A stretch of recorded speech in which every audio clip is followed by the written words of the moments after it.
¿Qué tal?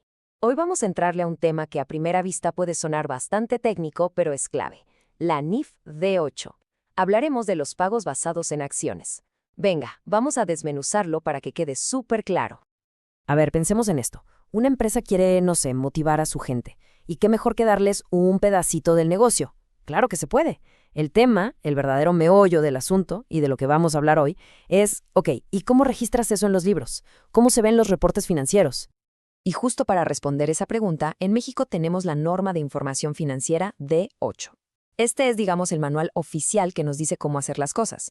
Se aprobó por allá del 2008 y desde 2009 está vigente, poniendo orden en cómo las empresas tienen que reportar este tipo de transacciones. Bien, para que no nos perdamos, esta es la ruta que seguiremos. Primero, vamos a lo básico. ¿Qué son exactamente estos pagos? Después, nos metemos al corazón de la norma para ver cómo se reconocen y cuánto valen.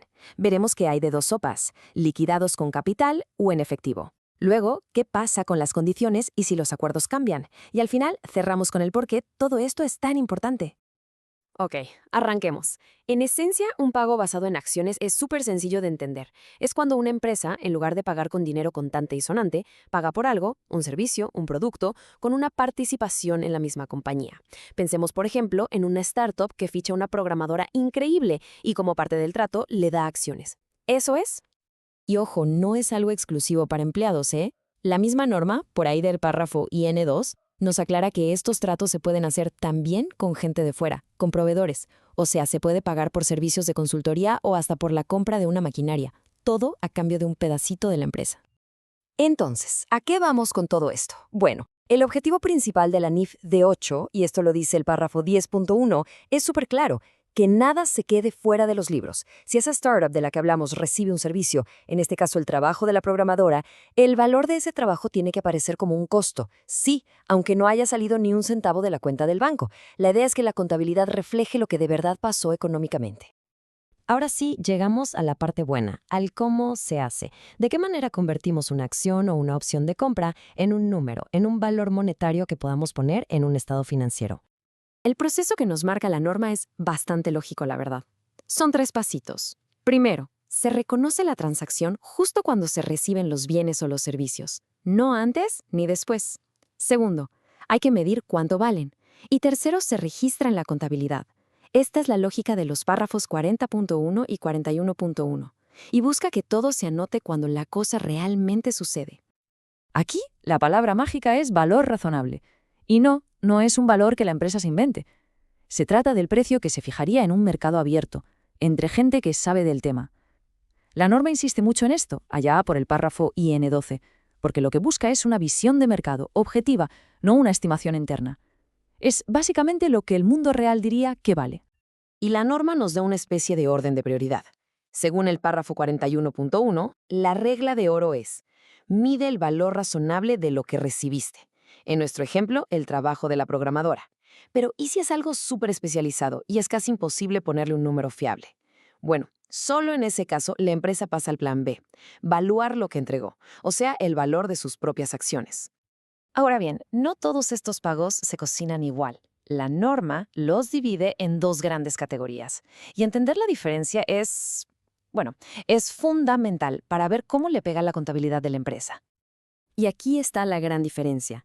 Por un lado, tenemos lo que se llama liquidado con capital. Esto es, literal, cuando la empresa da acciones de verdad, como en el caso del startup. El efecto aumenta el capital de la empresa, así de simple. Pero por otro lado está el liquidado en efectivo. Ojo aquí porque suena que pagan cash y ya, pero es más bien una promesa de pago en dinero, cuyo monto final depende de cómo le vaya el precio de la acción. Esto no toca el capital. No, esto lo que crea es una deuda, un pasivo, que hay que apuntar en el balance. Es una diferencia clave, y justo de eso hablan las secciones 41 y 42. Y para que no quede ni una duda, aquí está el texto directo del párrafo 41.1. Lo dice con todas sus letras. En las transacciones que se liquidan con instrumentos de capital, la entidad tiene que reconocer el aumento correspondiente en el capital contable. Es una regla directa, sin rodeos, que busca que la estructura de quienes son los dueños de la empresa se refleje correctamente. Pero bueno, En los negocios las cosas cambian, ¿no? Estos acuerdos con acciones seguido vienen con condiciones que hay que cumplir con el tiempo y a veces hasta los términos del trato original se tienen que modificar. Este es el ciclo de vida normal de uno de estos premios. Todo empieza en la fecha de otorgamiento, cuando se cierra el trato. De ahí pasamos al periodo de servicio. Pensemos que es como un bono que se va ganando poco a poco. Quizá nuestra programadora tiene que quedarse 2 años en la empresa para recibir todas sus acciones. Pues bien, según el párrafo 41.8, el gasto no se registra todo de un jalón, sino que se va repartiendo a lo largo de esos 2 años. Y al final llega la fecha de adjudicación, cuando se cumplen las condiciones y el derecho a esas acciones ya es suyo sí o sí.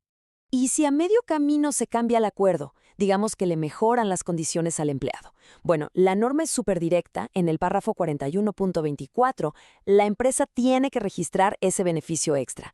Cualquier cambio que le dé más valor al premio para la persona que lo recibe se tiene que contabilizar. Y después de tanto detalle técnico, uno podría preguntarse, ¿y todo esto para qué? ¿Por qué tener una norma tan específica para esto? La respuesta, en realidad, se reduce a una sola palabra. Transparencia.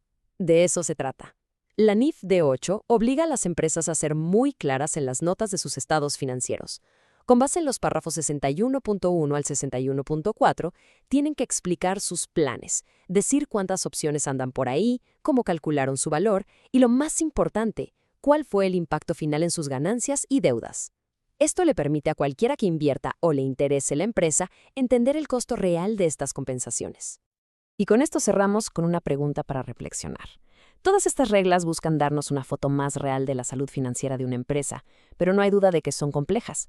Así que la pregunta queda en el aire.